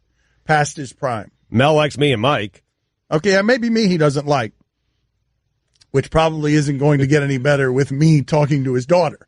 Oh, he's not going to like this idea. Right. Because I've been, look, I'm an investigative journalist, and I've reported before that big board that he has isn't actually a big board. He doesn't have an actual big board. Yeah, I've reported that was your it. first mistake. That's ESPN on ESPN Crime. Whatever my problems are with Mel Kiper, that's where they're born. So we're trying to talk to his daughter. But in the middle of this, Stugotz actually asked the question of Greg Cote, and this will harken back to an earlier time in the show.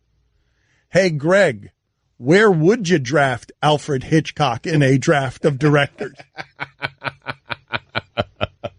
And the question then becomes, where would you? Yeah. Like, where is he the top? Is Alfred Hitchcock your number one overall pick? Oh, is it Quentin Tarantino? Is it the Coen brothers? Martin Scorsese? Is it? But this is where it becomes difficult. Spielberg? This is where whoever did Over the Top. We need to do this. Michael Bay? If it was a draft of directors, Guillermo, put it on the poll. Who's the number one overall pick? Is it Brian De Palma? Is it who's the guy that went crazy? I'm forgetting his name. The guy that went crazy doing Clockwork Orange and a Kubrick and Stanley Shining. Kubrick. The Shining. Hold on a minute. The Shining, and I'm thinking, who did Deer Hunter? I'll check it out right now. A young Stanley Kubrick, is that how you say it? Yes. Looks exactly like me. People send me, they split it right down the middle. They send a picture of myself and a young Stanley All right, Kubrick. put it on the poll, Guillermo. Does Stugotz look like a young Stanley Kubrick? Is it Michael Cimino? Is that how you pronounce his name? No. The Deer Hunter director? No, I was telling you about the movie the other day. This is where I screwed it up, and forgive me for forgetting a name. I should be fined here. That's the young Stanley Kubrick. Yeah, that does look like you. That does look like you.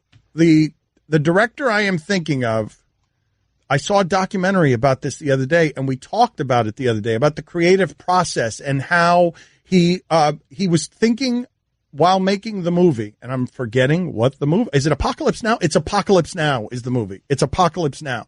In the making of the movie, Francis Ford Coppola. Yes, Francis Ford Coppola. Thank you. Francis Ford Coppola was going crazy in the making of the movie because he thought it was so bad, and he thought it was so bad that he should harm himself, like paralysis, or fall from a high place so that he can have an accident getting out of the doing of the movie. And the documentary was through the eyes of his wife, who was fascinated watching him go crazy. A wife who loves him. Sure. During the creative process, would Francis Ford Coppola get any? Because we're talking about first ballot Hall of Fame directors. Everyone we mentioned, except for Michael Bay and whoever made Over the Top. Yep. Everyone is a Hall of Fame director. And don't leave out John Woo. Greg, we were talking about who would be the number one. Put your headset on, please. That's how we do radio. Stallone's directed a bunch of movies as well. Yeah, throw him into the mix. He directed Rocky. I assume Spielberg's been mentioned. Yep. So, but we were talking about, Stugotz had asked you before we sent you out here one of these times, would Alfred Hitchcock be a number one overall pick for you? Absolutely. No, but it's got to be you get only one. Oh, only the overall one. number yes, one. the number one overall through history. Yeah, Hitchcock. Rear Window, The Birds, Psycho. Oh, yeah. Changed the form. Was doing things, was a pioneer. That's the thing. He gets points for pioneering, right? You could sit here and want to put Oliver Stone in there, but they all took from Hitchcock. Yeah. I also loved his cameo. I don't know if he invented the cameo, but he put himself in like. Well, Tarantino, I think that's why Tarantino does it. I think he does it because he saw Hitchcock do it. Yep. What about Mission Impossible 2, Red Cliff, Hard Boiled, Face Off, Manhunt? John Woo. How about this? Woody Allen. Now, I know a lot of you have. No, you got to separate the art from the artist on this one. Get out of here, man. You don't have to? None of his movies are good anyways. Oh, I disagree. I love Woody Allen. Can you give us a lowing moo? Having practiced now in the penalty box, can you now I give? Actually, haven't because I was involved eating a salad, but I'll attempt one. Okay, that's all I can do. All right, but just to give people context, why do you do this? For those of you just joining us, when there are long lines, when he's got to get on an elevator, Greg Cote likes to moo in a way that will let everyone know that he thinks we're cattle. Yeah, I don't like to call it mooing. I like to call it lowing because mooing is like the cartoon word. You know, like dogs don't really go bow wow. You know, cows don't really go moo. You know. Okay, here we go.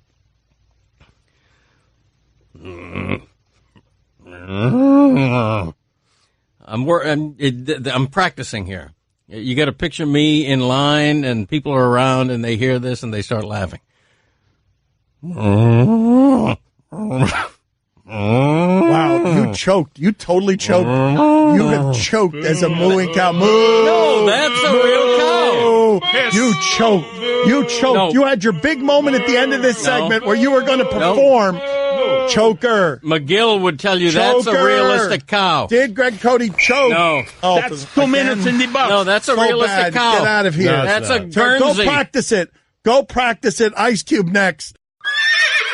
I'm a one-trick pony, literally. I show up at kids' parties and act cute. That's pretty much it. So excuse me for being bitter. When Geico says not only could we save you money on car insurance, but we do more. Like give you 24/7 access online, over the phone, or even via our award-winning mobile app. Well, ooh la la. Aren't they multi-talented? Hey, I said organic carrots. Geico. Expect great savings and a whole lot more. Don Le Batard. Who are the most overzealous fans? I think Taylor Swift has the most overzealous fans. She had to be pulled off a stage at Madison Square Garden, I believe. Swifties. Yeah, Swifties. Yeah. Stugotz. Perry Como's got some real fans as well. They're crazy, those people. Comoites, I think they call them. This is the Don Le Batard Show with the Stugotz on ESPN Radio. Very excited. Ice Cube going to join us here in just a second. Big 3 season kicks off in Houston on June 22nd. For tickets and more information, visit big3.com. If you missed any of the show, you can listen to all 3 hours of the Dan Le Batard Show on demand in the ESPN app, plus our Miami Only hour that airs before the show. And now you can subscribe to our Best of podcast. It's all available in the Listen tab of the ESPN app. Ice Cube joins us now on ESPN Radio. I've loved this guy for a long time. Big 3's season kicks off in Houston, June 22nd. If you want tickets and more information, Ice Cube has this basketball league. It's up and running. It had controversies and flair and drama and Steven Jackson, big3.com. Steven Jackson, who was, Ice Cube, thank you for joining us. Who was the greatest player in your league last year, according to you, Ice Cube? Oh, wow. Our MVP was Rashard Lewis. I mean, he was a beast. I didn't know he played that hard on the block. You know, when I saw him play his years in the NBA, he was really a three-point specialist. But to see him battle, you know, in deep with the Big 3, I realized that guys could do a lot more than they showed in the NBA sometimes. Steven Jackson says he's the best player in your league. Well, of course he says that. But I'm saying, I mean, do you care to settle the dispute, Ice Cube? Like, do you settle the dispute? I know that one guy won the MVP, but Steven Jackson is saying not in his personal record book. I mean, Steven Jackson had a good season, and, you know, they can battle it out this season, you know, starting June 22nd. But, you know, I got to give it to the MVP. I love Steven. I think he's definitely, you know, one of our all-star players, but nobody could beat the season Rashard Lewis had. What are you proudest of in starting this league? Again, Big 3 season kicks off Houston, June 22nd. Tickets and information, big3.com. As you saw it blossom last year, what made you proudest, or what did you look at and say, wow, yeah, this is legitimate? I mean, getting through the season. I mean, just being here for season 2, to me, was a milestone that we tried to reach. And we got there. You know, people, it was well received, star-studded. People had a good time. The basketball was great. The basketball is going to be better this year because guys are going to be more in shape and ready. We coming out to Miami. If you want to come check out a game, you know, you can come through and check us out. It's going to be fun. What is your greatest? I'd like to play in a game if that's possible. You'd like to play in a game? No, it's a legitimate league. You don't want none of that. No, you don't. I don't know if they want some of me. I got to be honest with you, Ice Cube. I mean, listen, I have the 3-point record still to this day, 6 threes and a half, Long Island. What you got? Strong Island, man. What you got? What do you mean? He did, you know, triple doubles. He's got everything on me. It was a good day. Are you and Dre going to ever work again together? Is that possible that you and Dre, Ice Cube, ever work again together? Of course. I mean, we did Straight Outta Compton together, the movie. So, it's only a matter of time before we get into the studio and work on something. I think we're going to be connected forever, me and Dre. What do you think of hip hop today? Like when I talk to a lot of the other older guys in hip hop, they generally don't like the mumble rap. They don't like today's hip hop. How do you feel about it? Man, it's the same as it always been. Back then it was some whack records too. So, it's like each era gonna have its great records and its whack records. So, this era, I like the good records, hate the whack ones. But it was the same back in, back in the day, so to speak. Everybody wasn't fresh. Ice Cube is with us here on ESPN Radio. Again, Big 3 season kicks off in Houston on June 22nd. For tickets and more information, visit big3.com. Cube, you don't take anyone out publicly, huh? You say what you need to say in your movies and stuff, but when it comes to talking about other musicians, you don't really take anyone out, do you? What do you mean? I did No Vaseline. That was a straight takeout. No, I know. In written lyrics, no, of course. But I'm talking about just when in interviews like this one, where you would be looking at a lot of older rappers look at their time as the best time. You don't do that. Well, I mean, it's still my time, so I figure, I'm still in the best times. But no, I don't. I salute everybody out there trying to do something positive. Music is a positive thing, so I salute everybody out there trying to do it. Some people are better than others, but that's subjective. Ice Cube, you just celebrated your 25th wedding anniversary. Congratulations to you. Wow. Thank you. 25 years. I'm married. I'm hoping to make it to year 16 here. I doubt that I will, so give us some marital advice. What's the key to a great marriage? I love this. The key to a great marriage is communication. You know what I mean? It usually breaks down with communication. So, keep the communication up. Keep everybody out your business, too. Sometimes it's time to keep things between you and your woman, man, and stop letting the world know what's going on with you. What was that? I was going to ask you a question. No, because is there a way? Because every day I get home, there's a box from Zappos.com and from Amazon. Oh, wow. I mean, multiple boxes, Wait, Ice Cube. This is good. I'd love advice from Ice Cube on how you manage the spending, the finances. How does that work? So I'm here. I'm down in Miami, an hour and a half away from my house every single day. And my wife is doing Lord knows what, Ice Cube. And actually, what she's doing is spending all my money. So how do I make that stop? Hey, man, to make it stop, there's no way to make it stop. What you could do is probably ask for a little more overtime. And wait a minute, so you can make sure that you have a house to come home to, and not just cardboard boxes. Wait a minute. So wait. Ice Cube's marital advice, as someone who comes from gangster rap and created NWA, is there's no way to make it stop. He's right. That's it. The spending. Hold on, look. That's why I made sure I made enough money so my woman could have enough money to spend. So, really, that was the reason why I did this whole thing right here, is to make sure my woman was happy. Is that right? I don't know your advice. So wait a minute. You say the reason that NWA and Ice Cube happened is just so that his wife would have money to spend. You know that's the tagline, man. Come on, man.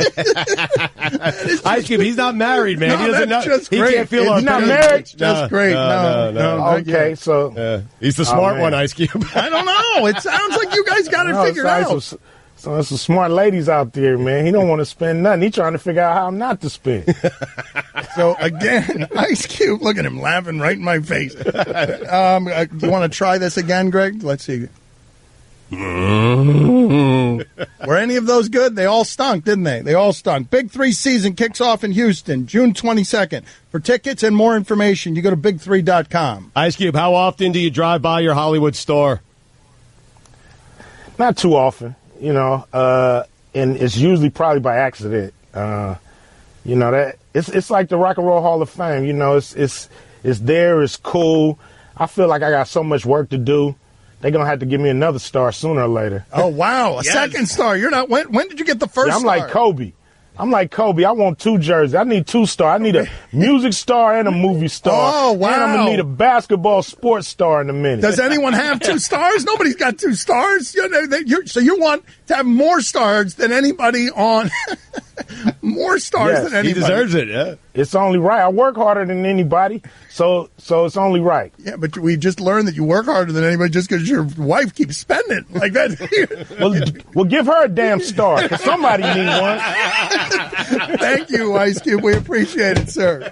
All right, thanks, man. Appreciate you. Don Le Batard. When I played Little League Baseball, there was that one game I hit a grand slam. I was batting cleanup for Adler's Drugs, the Rexall store. Nice, excellent. And the Hollywood Sun-Tatler at the time had a headline the next day in the paper that said, Cody's slam paces drugs. High five. Stugotz. You know, I've been there. I've been to the mountaintop. See, Dan, we've all been there. Everyone's been there in their own little way. We have. I mean, grand slam. Cody's slam paces drugs. Headlines. This is the Don Le Batard Show with the Stugotz on ESPN Radio. Greg Cote of the Miami Herald is in with us today. Stugotz was beginning to tell him some sort of controversy in big. What happened. Some controversy in Stugotz's fantasy league. This is big. I don't know what to do. I really don't. I'm so torn on this. And Greg, hopefully you'll be able to help me out, but I know you'll find the story interesting. I've told you guys for years I'm in these big fantasy leagues, and by big, there's a lot of money thrown around. And we do football, baseball, basketball. These are with guys that I have known since high school, some of them, and then, some of their college friends, some of my college friends, just friends we've, kind of picked up along the way. So there are 2 days remaining in the NBA season. There are 3 teams that have a chance to win, one of which is mine. And last night, I went to bed tied in the blocks category, okay? The leader has 59 points. I'm at 57.5, and the commissioner's in third place at 57. I went to sleep last night at 57.5, tied in blocks, okay? And there's a big half point, massive. And thank you to Mirotic, who gave me a block last night. I'm a great GM. He's had a couple of good games. I needed a block. I put the 6'9" forward in, and what did he give me? He gave me a block.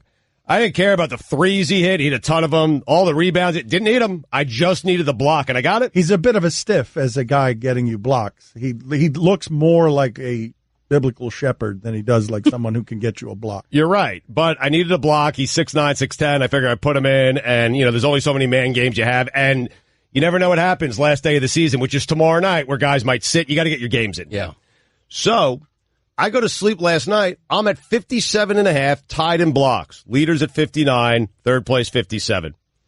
I wake up this morning, and I check the standings right before I leave.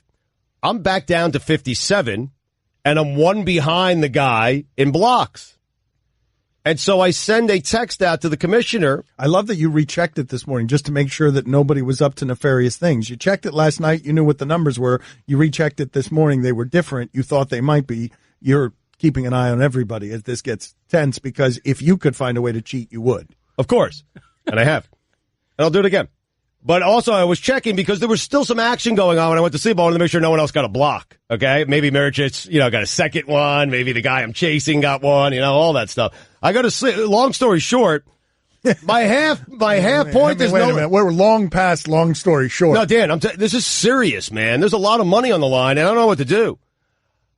I text the commissioner, and he verifies what I said. He said, I talked to the guy you're chasing in blocks, and he agrees. You guys were tied when he went to sleep last night. And he said, I've reached out to the internet service that we use, and I'm saying that because we don't use ESPN. Apologies to ESPN.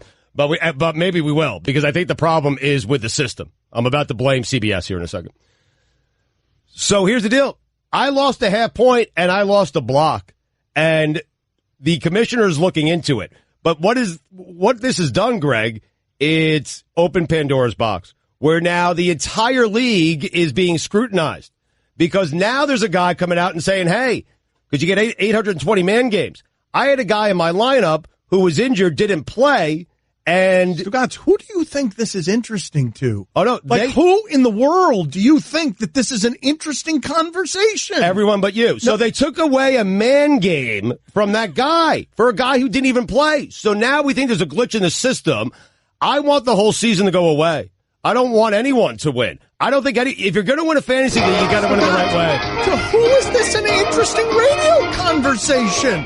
You've been talking for 3 minutes with a long story short. I don't know what to do. Like, you thought all of that I got robbed. Okay. And good. That seems like a good place to spend 3 minutes of radio time with a story that never came complete with an ending. Oh, no, it was an ending. You didn't let me get to it. So, you know what? Oh, it's still out there. I'll do a private show, and maybe I'll tell everyone on Twitter, @Stugotz790. Here you go, Dano. I mean, there was an ending. I was interested in your story, and I actually had a theory to put forth. Thank you, Greg. I know you were interested. Yeah. And you were going to help me out there, too. I was going to suggest something. Well, Thank you. the magic creative content comes before all.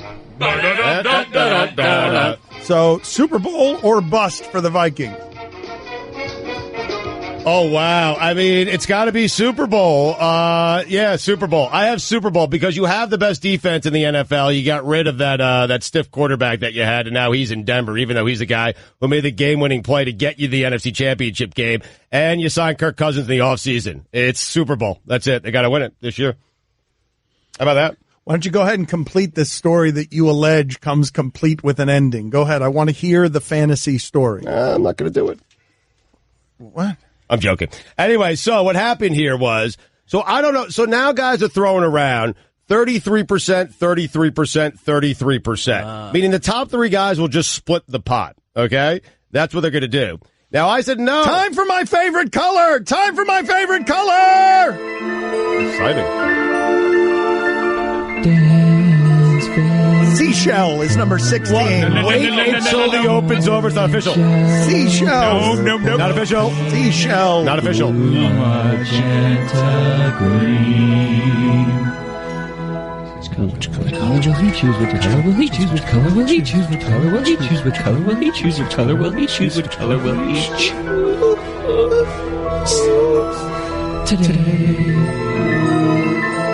My 16th favorite color is pale goldenrod. Wow. Nice color. Wow. Pale goldenrod. That is 16, right? Number 16 after a Native American red, jacaranda, chinchilla, bisque, American bronze, acid green, persimmon. We did skip yesterday, so you can do 2 here if you'd like. Oh, give us 15. Give us 15. Yeah, Orchid is 15. No, I meant Old Lace. What controversy? I meant Old Lace. You said Orchid, though. I know, but but Orchid's the one before that. Oh, that's what happened. No. Sorry. Tomorrow to find out. Wait, so Old Lace? Navajo White. What? No. What? Moccasin. Aqua? Oh. No, that was 39. Aqua was number 39. Tell your story. Finish your cruddy fantasy league Wait, story. so 15 was Old Lace? Finish your cruddy fantasy story. So here's the problem. The guy who has control to all the buttons, all the codes. Time now for Rick Springfield's 20th favorite color.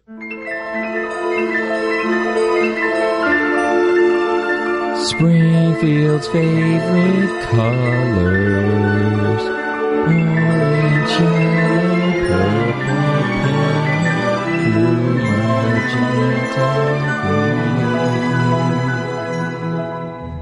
Which color will he choose? Which color will he choose? Which color will he choose? Which color will he choose? Which color will he choose? Which color will he choose? Today. Rick Springfield, 80s icon, Jesse's girl, has been kind enough to join us every day for the next 20 days. It's Gary's girl. It should have been Gary's girl.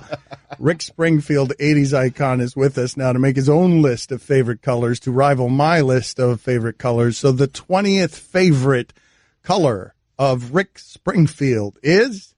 Scarlet. Oh, wow. Wow. Wow. You know, girl from Gone with the Wind. Wow, thank you, Rick. We appreciate you being on with us, and we appreciate the 20-day contract that we have with you. Yes. We'll talk to you tomorrow. I like what he did there. He had a little commentary to his. Maybe you should do that. No, I don't want to do that. Don Batard. That guy's an idiot. He's not smart at life. He's not smart at books. He's not smart at people. He's not smart at interesting radio. He's not smart. But that person has listened to the show every day for the last 6 years. Should stop now. Stugotz. I wonder, though, if it's on us. Not on us. We're great. Awesome. Best hour ever. Yes! It's been our best hour in 6 years. Yes. Double middle fingers to you, idiot moron Jocko. Woo! That hour just won a Marconi. What do you think of that? I don't even know what a Marconi is. Really? You ruined it. We had a flow going. We had it going. That guy's Pasta, right? This is the Don Batard Show with the Stugotz on ESPN Radio. What a zoo this place is. Greg Cote of the Miami Herald is sitting here throwing paper airplanes. Allison Turner just ran in here and made me sign my life away on that American Ninja Warrior course. And as I'm doing that, Stugotz is just screaming at anyone who will listen that the commissioner of his league might be cheating. And in the middle of raving about it, my commissioner is cheating. That's the end of my story. You know what he does? He just stops everything he's doing. And out of the corner of his eye, a person appears on the television screen in front of him. And he just thrusts his left index finger out and points at the television and just says to Keith Olbermann, and that guy. Seriously. Okay, no. KO. I'm just saying the sausage finger came out, and that guy, and I don't know what it meant, although Stugotz evidently wants to tell you very badly. Not going to do it. I think instead maybe we should go to top 50 most delicious drinks in the history of the world. You know, I have the definitive list here, I do, of the 50 most delicious drinks in the world, and I have some highlights here. Now, for me, there is one definitive drink. It is the best drink, most delicious drink in the world, and it is a fountain Coca-Cola. That is it. That's your number one overall pick. That is my number From one. History. More than water. Water's got to be a number one. There is no consistency to a fountain Coke. Water's got to be your number one overall pick. Place. A fountain Coke. Now, Coke is on the list. Mm-hmm. It's number 2. Wow. But it's in a can. And I am telling you, first off, if you're drinking Coke out of a can, you're doing it wrong. Good, not great. Fountain soda, great. Okay? Exceptional. Best drink ever. But I have some other highlights. Fanta at 43. Way. I mean, Fanta's got to be a top 10. What? Fanta. Guillermo, put it on the poll. Fanta grape with a big cup of ice. Guillermo, put it on the poll. Is Fanta in the top 10? Fanta? No. That's sacrilegious. Mike? Yeah, in small doses, too. Oh. A little shot of Fanta. That's it. Yeah, you go months without it, and then it's there. It's Fanta grape, and you get it. And you know where I get it? BurgerFi. They have all those different drink options. It's fantastic. Tequila. Those machines have changed the world. They've changed my life, those machines. Where's root beer? I didn't put root beer down. Root beer's kind of boring to me. Those machines are terrible. What? They make the Coke. You can't get a good Coke from one of those machines. You need an old-fashioned fountain. Whoa. Cherry Coke? You can get a vanilla? No. Hey, guys, hold on. Even a mint Coke.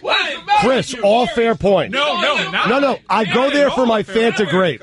No. Whoever had a strawberry Coke before that machine? Michael. It wasn't even something a fountain Coke, okay? You have to walk into an old-school pizza parlor, and it's got to be an old-school fountain, and that's the fountain Coke I'm talking about. Or a drugstore. Rexall Drugs. Excellent. What I don't like about these new machines, though, you press the touchscreen, it's not as satisfying as, actually putting it under there. Great point. Great point. But they have options, and so that's where I get my Fanta Grape, because I don't know where else to get Fanta Grape. Tequila, Dan, this is an upset for you, because it's probably your favorite drink. 31.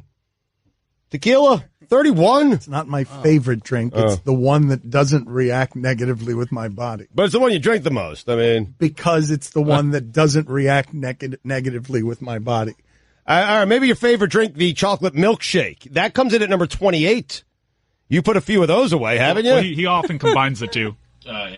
That is the good stuff. Chocolate milkshake. Oh, just Fat Tuesdays. I suck straight from the nozzle. With tequila. I just go in there and I'm just like, the chocolate thing with the grain alcohol. Just inject it into my face. I'll deal with my clothes being muddy later. So chocolate milkshake for me is a top 10. I'm with you on that. Milk is at 23 ahead of chocolate milkshake. That is outrageous. I mean, milk. It's not delicious. Milk's got to be top 5. There's no milkshake without the milk. It's milk on its own. The chocolate is what makes it delicious, okay? I love milk. Milk's got to be top 10. Oh, milk has to be top 23. But milk by itself, probably not. But milk paired with something when it's just right, milk and cookies. And Hold on. Do you guys want to just go 10, 9, 8, 7, 6, 5 to 1, like the bang, bang, bang, top 10 drinks? Well, no, I like this way. There's one, you got Gatorade at 22, whatever. Yeah, I'm with you. Again, it depends on the situation. Gatorade the morning after I've been drinking heavily, it's a top 10. Yeah, good point. Hey, it's Sex on the Beach 20. I mean, I don't know. No, not suitable for work. Yep. Anything from a mini bar at 16, which I thought was a nice little wrinkle on the list. Because everything tastes better from a mini bar. It does taste better, yeah. Because I don't you have to feel go like anywhere. you're treating yourself. Like, ooh, I'm going to be fancy today. Guillermo, put it on the poll. Does everything taste better from the mini bar? It's so true. Those prices. I don't know how you guys feel, because this is, I'm telling you, of all the drinks, this is the most polarizing. Some people love it, some people hate it. It's 13 on this list. Kool-Aid. I like it. Yes. I like it. Good choice. Yeah. Good choice. I thought you were going to hit me with Yoo-Hoo, which, get out of here. Not on the list. Good. Good. How about clam juice? Good. Wait, Yoo-Hoo is not on the list? Clam juice. What is it? Milk or water? Is it chocolate water? It's chocolate water. That is exactly Yoo-Hoo is chocolate water. That's not great. It's my childhood. What? Yeah, Yoo-Hoo. You got to shake it because it's chocolate water, not chocolate milk. Kool-Aid's my childhood. Where's Tang? Cherry Kool-Aid. Tang's not on the list. Tang is not on the list? I don't believe it's on the list. Now, here's what, I'll give you one more that's on the list. How do you feel about hot cocoa with marshmallows? Doesn't really work down here in Miami. Wait, There needs to be a chocolate add category. marshmallows. They're You just- can't drink a marshmallow. All right, gin and tonic comes in at 9. I mean, that's All chocolate drinks, one category. You got OJ at 7. You got beer at 4. Wow, there you go. Beer. Not on the medal Too stand. low. Too low on beer. First Four round is pick. too So low. I'll give you the medal stand. I told you Coke was the silver medalist. The bronze medalist is coffee. Oh, yeah. Yay. Yes, coffee. No. Hot coffee. No, it can't be a hot Oh, yeah. liquid. Hot No, coffee. it can't. No. America's drink. Now, keep in mind, it says 50 most delicious drinks of the world. No, I but mean, how coffee's can delicious. coffee be You told us free? Coke was number 2 already. Yeah, Coke, so that's so the gold medalist. Okay, 50 most delicious drinks. I'm outraged by this because I understand that this drink is necessary. We need it, and I enjoy it occasionally, but it's not delicious. Water. I mean, just necessary. It's necessary. Overrated. Exactly. Overrated. I disagree too, Roy. I know you feel lonely on that. Water is not overrated. Water is underrated. But without water, there is essentially none of these other things outside of maybe milk. But without water, there's no Yoo-Hoo There's because no that is Yoo-Hoo. not milk. There's no It's Yoo-Hoo chocolate without water. Yes, It's chocolate water. It's Water bad. is an ingredient in everything. Yeah, where's Pepsi? Where's Sprite? No, they're Right. Dr. Pepper. Where's Dr. Pepper? Clam juice. How about Sunkist? Apple Clam juice. No. You keep yelling clam juice. Nose clam juice. Well, I got Nothing carrot like juice it. at 33, Greg. Carrot juice Do is you have a at top 33. 5? right? Do you have a top 5, Cody? My top 5 would be clam juice, hot coffee. This was the Dan Le Batard Show on ESPN Radio. We live in a racist country,